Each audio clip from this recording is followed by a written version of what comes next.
What's up, guys? This is Jeff from J Spark Garage. We're just gonna jump in the truck and head on the road.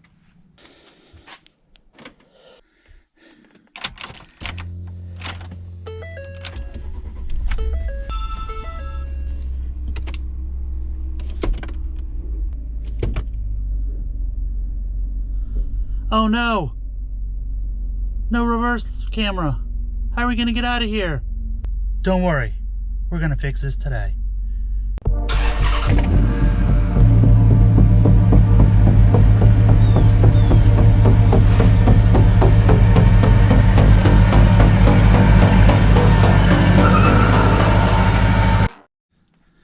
Alright guys, so a little backstory. I bought the truck back in May, and when I did, the camera worked fine. About a month after that is when I first got the blue screen of death. It would, whenever I put it in reverse, every now and then I'd get the blue screen and some scrambly lines. So just ignored it for a little bit, but eventually after another month or so, always got the blue screen. Very rarely, once a month, maybe every other month, I would get, the camera would show up, and it would actually show up every time I put it in reverse until I turned the truck off and turned it back on, and then I couldn't get the camera again. So my thought process is that possibly there's like a handshake when you first turn on the truck with the camera and the body control module in the truck. If the handshake is good, it works. The only thing that didn't work on it was the grid lines. I didn't have the grid lines, and I did not have the parking aid. The parking aid is why I'm going with an OEM camera. The parking aid will, I've got 4 sensors on the back. Here, let me show you real quick. 1, 2, 3, 4.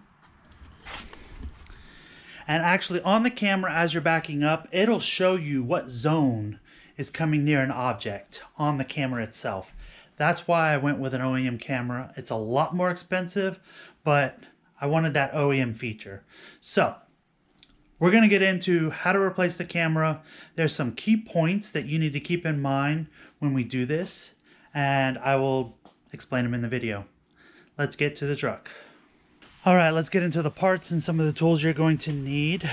First up, again, this is for a 2011 Ford F-150 with the camera and the rear emblem badge. So here's what you're going to need.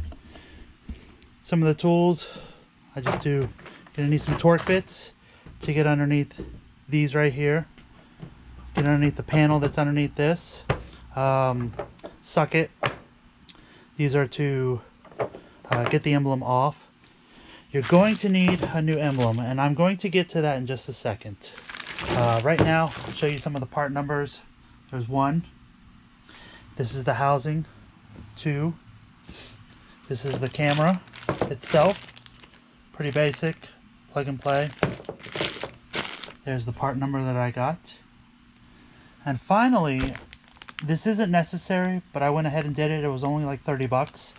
But I ended up getting a whole harness that goes from the emblem all the way through the bed and underneath, and that's where it plugs into the main harness. So I went ahead and did this. What I'm going to do is put a little dielectric grease in here just to make sure no moisture gets in, and we'll go from there. Alrighty, I'm going to show you why you needed to get a new emblem and a new emblem housing. In Ford's infinite wisdom, they created a housing that once you take off this emblem, you break the tabs and you can no longer use it again. There's been people that have like glued it back together and things like that, but you know, I'd rather just do it the right way. They have the upgraded housing and emblem. Now have removable tabs, so you can pry it up. You no longer have to buy a new one every time you have to take it off. So here, I'm going to show you what happens when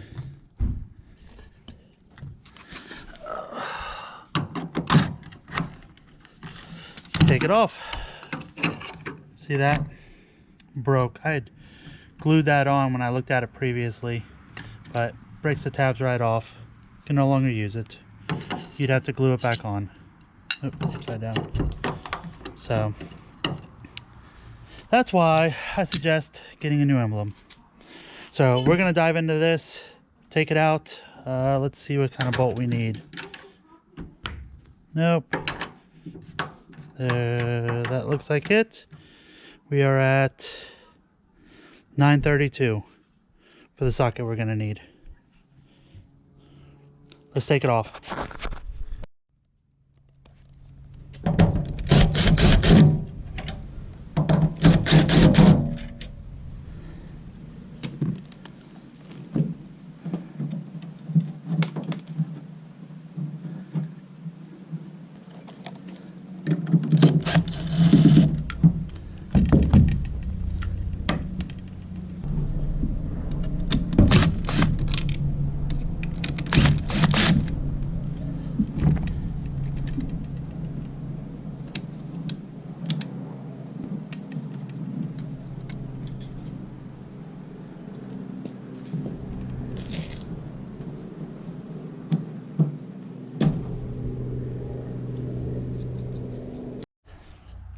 Alright, you saw me use a T25 to pull the bracket out of the housing.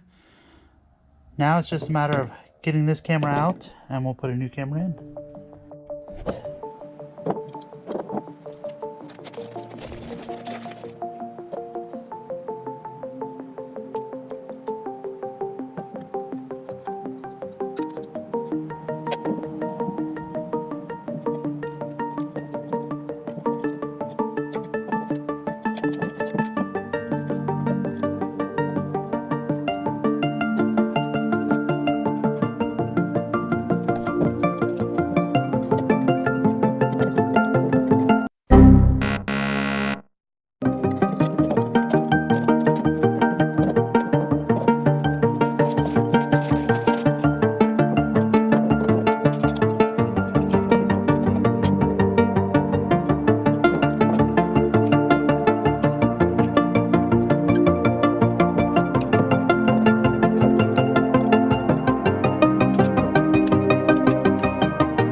Couple things to note. I would suggest not doing what I did and putting the new camera into the old housing. Also, all these brackets and stuff you don't need. The new housing comes with all the mounts and holding you need. You just have to take this one screw out, put the camera in. I would suggest not putting it in opposite the way I did, upside down. So when looking at it like this, definitely the plug needs to go on the left side. Screwing this in, I would suggest using a hand screwdriver because it is like a coarse thread into plastic. Using any kind of driver or drill, you run the risk of cracking the plastic. Alright, next thing is we are going to swap out the plug for the camera. So should be able to just pull it out. Let's see how hard this is going to be.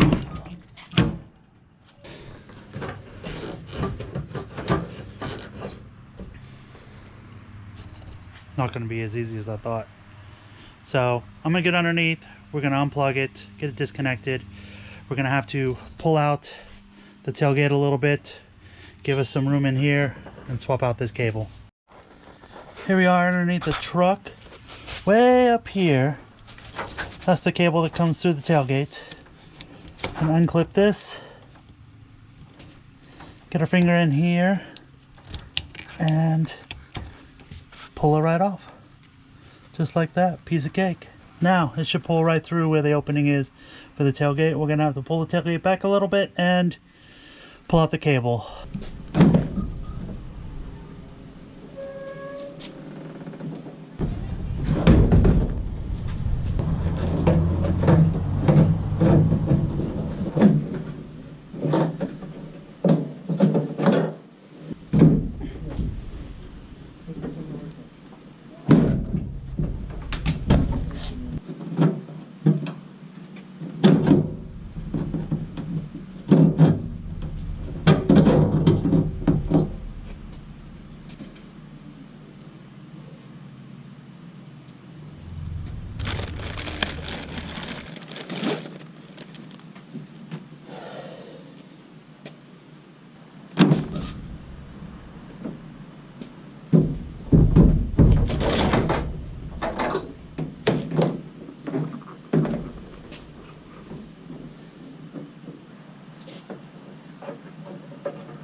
Didn't make it through the hole. We're gonna have to fish it out.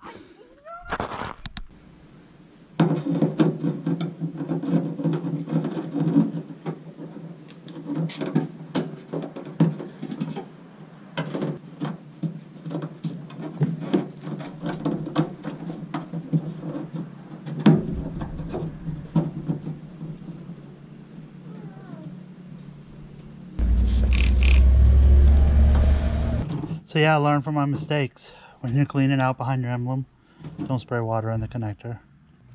Alright, so we're good to go. Now it's just a matter of putting on the new housing, new emblem, and going underneath and plugging it in. We'll see how it works.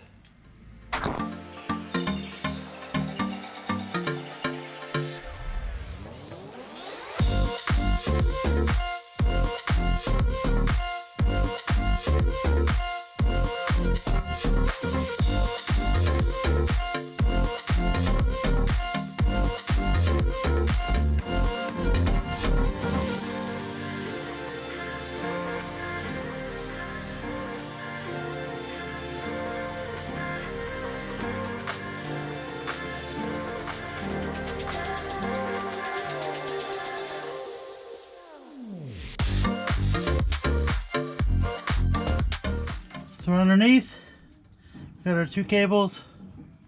I'm gonna place a little bit of dielectric grease.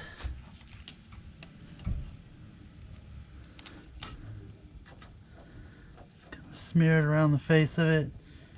This helps prevent moisture from getting in there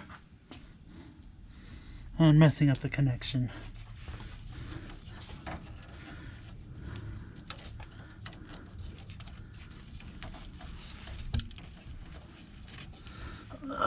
Let's see if I can get my elbow out of the way. Snaps right into this holder. We're good to go. Whew. And that's it. That just got you a new camera. Let's go test it out, see if it works.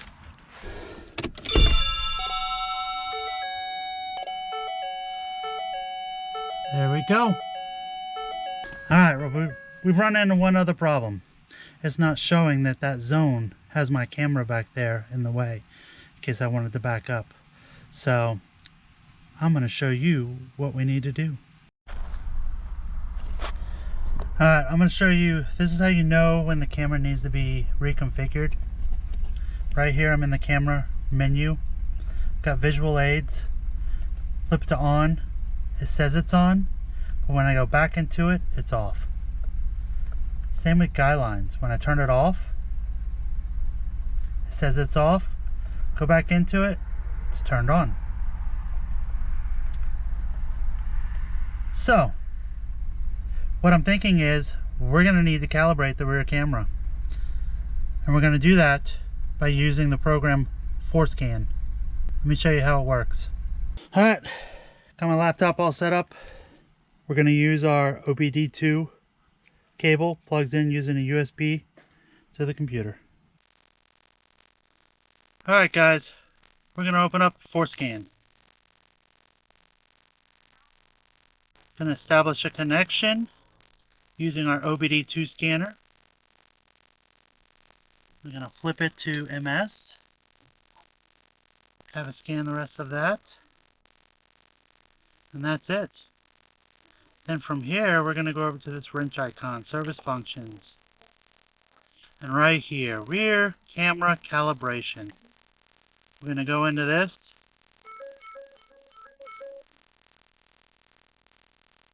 And we're going to hit the Go button. I'm going to read the warnings, hit OK. We're going to flip the switch on our OBD2 module to HS. We're going to hit OK. And it's going to go through the calibration process. Follow the directions. We're going to turn the ignition off. We're going to turn it on.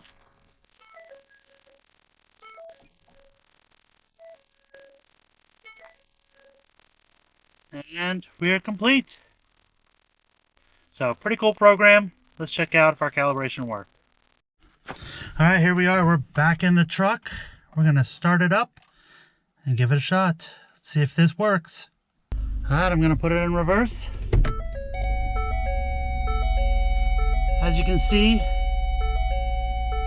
the little red bars there show that my camera is in the way and it's actually showing up. Guys, we did it. We fixed the backup camera. Nowhere on the internet gives as good of an explanation on what you have to do as I just did.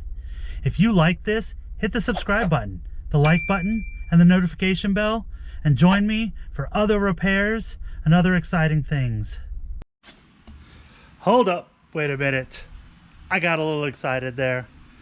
Why? Because nowhere on the internet does it show actually reactivating the back aid sensors on the camera. So before we sign off for this video, let's go over the rundown a little bit, and we have to do one more thing. Our emblem, we forgot to put that back on. Like I said, with this new emblem, it's got the little clips on it to where it's actually removable after the fact. But for now, all we got to do is push it on and we're good. Now, for a quick parts breakdown, I pulled up my invoice. Like I said, there are some cheaper options out there. You get a fixed guidelines and that's it. A little bit cheaper, but like I said, I wanted that feature where it shows on the camera the which sensor is actually going off as far as getting too close to an object. So I'm going to do a quick rundown. The camera itself I bought online. That cost me $316. The housing, because again you break the emblem when you take it off, the new housing cost me $22.77. The emblem that snaps on and snaps off and goes with the new housing cost me $27.84. And that wiring harness that I replaced, that cost me $28.30. So there you have it. For a total of $444, you too can fix your backup camera. Thank you. Have a great one.